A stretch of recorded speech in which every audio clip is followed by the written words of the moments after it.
گزرے وقتوں کی بات ہے کہ کسی علاقے میں عبد الرحمن نامی ایک امیر آدمی رہا کرتا تھا۔ اماں اور سبحان اس کے دو ہی بیٹے تھے۔ اس نے اپنی زندگی میں خوب محنت کی تھی۔ باپ دادا کی چھوڑی ہوئی جائیداد کو نہ صرف سنبھالا بلکہ اس میں اضافہ کیا اور نیک نامی بھی پائی۔ اپنے اچھے رویے کے باعث اپنے پرائے سب ہی اس کی عزت کرتے تھے، لیکن عبد الرحمن کی زندگی مختصر تھی۔ اسے اتنی مہلت ہی نہ مل سکی کہ وہ اپنے ہاتھوں اپنی دولت دونوں بیٹوں میں تقسیم کر دیتا۔ یوں بھی باپ کی چھوڑی ہوئی جائیداد کے وارث امان اور سبحان ہی تھے۔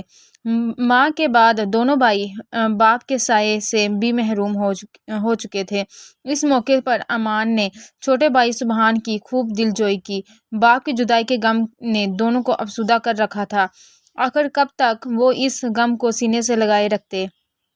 ایک نہ ایک دن تو دنیا داری نبھانے کے لیے میدان عمل میں آنا ہی تھا۔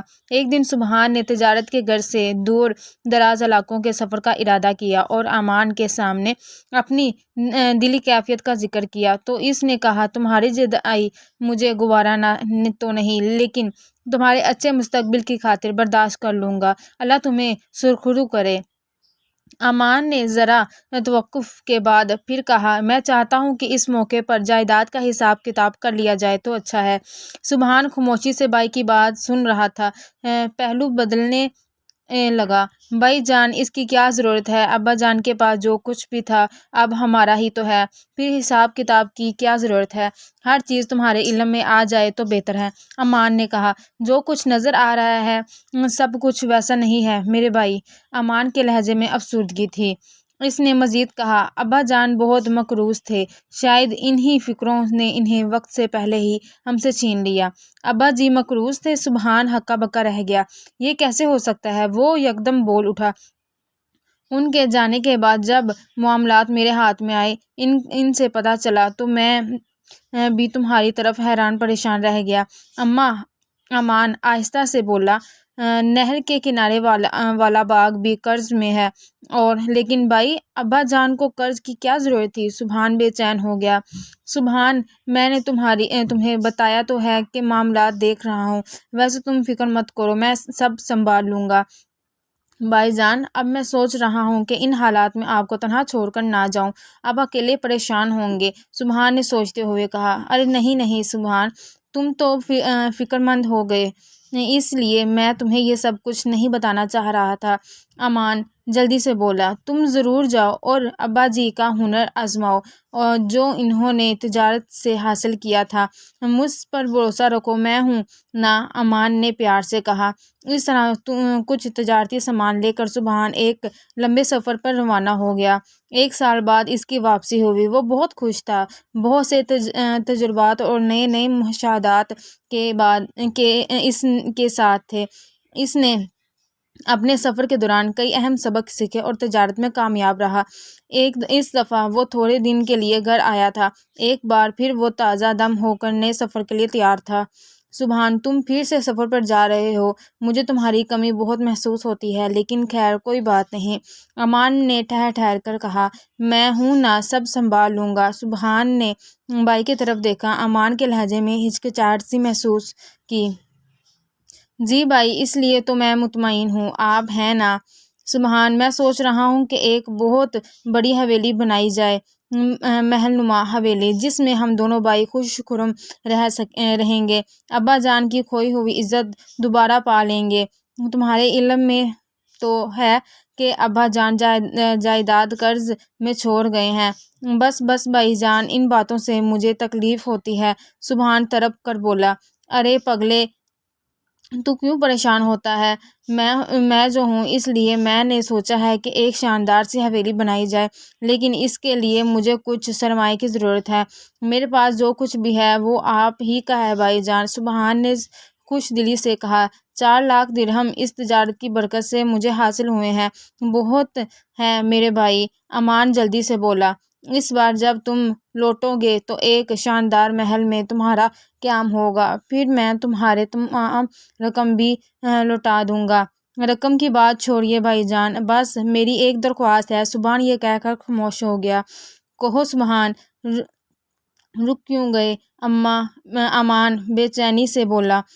آپ اس محل کی 4 اینٹیں مجھے دے دیجیے، ہر اینٹ 1,00,000 درہم کی ہوگی۔ سبحان کی بات سن کر امان دل کھول کر ہنستا رہا۔ سبحان خاموشی سے اسے تکنے لگا۔ ٹھیک ہے، مجھے کیا اعتراض ہو سکتا ہے، میں لکھ کر دینے کو بھی تیار ہوں۔ 1 اینٹ 1,00,000 درہم کی تمہاری ہوئی۔ محل کے سنگ بنیاد رکھ دیا گیا۔ سبحان نے اپنے ہاتھوں سے وہ اینٹیں بنیادوں میں رکھیں اور سفر پر روانہ ہو گیا۔ امان نے خوشی خوشی سے اسے الوداع کہا۔ اس بار سبحان کی واپسی 2 سال بعد ہوئی۔ اس عرصے میں حویلی بن کر تیار ہو چکی تھی۔ امان نے شادی بھی کر لی تھی۔ سبحان کا قیام حویلی میں تھا۔ اس نے بھائی امان کے رویے میں تبدیلی سی محسوس کی۔ خود سبحان کی حالت بھی پہلے جیسی نہ تھی۔ اس بات کو امان نے فوراً ہی محسوس کر لیا۔ اب وہ کچھ بیزار سا تھا۔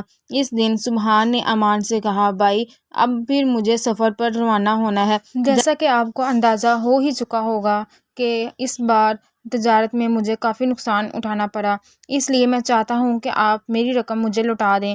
کون سی رقم؟ تمہیں علم تو ہے کہ ابا جان سب کچھ قرض میں دے گئے تھے۔ امان رکھائی سے بولا، بھائی جان آپ کب تک جھوٹ سے کام لیتے رہیں گے؟ ہر بات میرے علم میں ہے۔ ابا جان کا ایک ڈھیلا بھی قرض میں نہیں ہے، بلکہ سبحان کے صبر کا پیمانہ لبریز ہو چکا تھا۔ صرف اور صرف مجھے جائیداد سے بے دخل کرنے کے لیے آپ نے اتنا بڑا ڈھونگ رچا۔ سبحان نے گہری سانس لی، جبکہ امان اسے غصے سے دیکھ رہا تھا۔ اس وقت میں ان 4,00,000 درہم کی بات کر رہا ہوں جو آپ نے اس شاندار محل کی تعمیر میں خرچ کیے ہیں۔ کون سے 4,00,000 درہم؟ امان تمسخر سے بولا، تم بھول رہے ہو، 4,00,000 درہم کے بدلے تم نے 4 اینٹیں خرید لی تھیں۔ میرے بے وقوف بھائی، وہ تحریر میرے پاس آج بھی محفوظ ہے جو تم نے لکھ کے دی تھی۔ آپ اتنے امانت دار ہیں کہ آپ نے ایک بے ضرر سی تحریر سنبھال کر رکھی ہے۔ سبحان طنز سے بولا، ٹھیک ہے پھر میں ان 4 اینٹوں کا حقدار ضرور ہوں جو میں نے اس محل کی تعمیر کے وقت بنیادوں میں نصب کی تھیں۔ 4 بنیادیں میری ہیں۔ میں نے مستری سے کہہ کر 4 اینٹوں میں چاندی کا ایک سکہ رکھوا دیا تھا۔ اب چاندی والی اینٹیں حویلی کی بنیادوں میں کہاں ہیں؟ ایک ایک اینٹ اکھاڑ کر دیکھنی ہوگی۔ خدا کا شکر ہے کہ میرے حالات پہلے سے بھی بہتر ہیں، لیکن خیانت کرنے والے کا ڈھیل دینا نادانی ہے اور اپنا حق چھوڑ دینا بھی عقل مندی نہیں۔ سبحان کی بات سن کر امان چکرا کر رہ گیا۔ چھوٹے بھائی کا نادان سمجھ کر اس نے پہلے باپ کی جائیداد پر قبضہ کیا، پھر محنت سے کمائی ہوئی رقم ہتھیائی۔ اسے اندازہ نہیں تھا کہ سبحان اس طرح اسے اپنے دام میں پھنسا لے گا۔ وہ اپنا سر پکڑ کر رہ گیا۔ اب اسے تمام حساب باق کرنا تھا۔ I hope you like my video, so please don't forget to subscribe my channel and press the bell icon. Thank you. Allah Hafiz.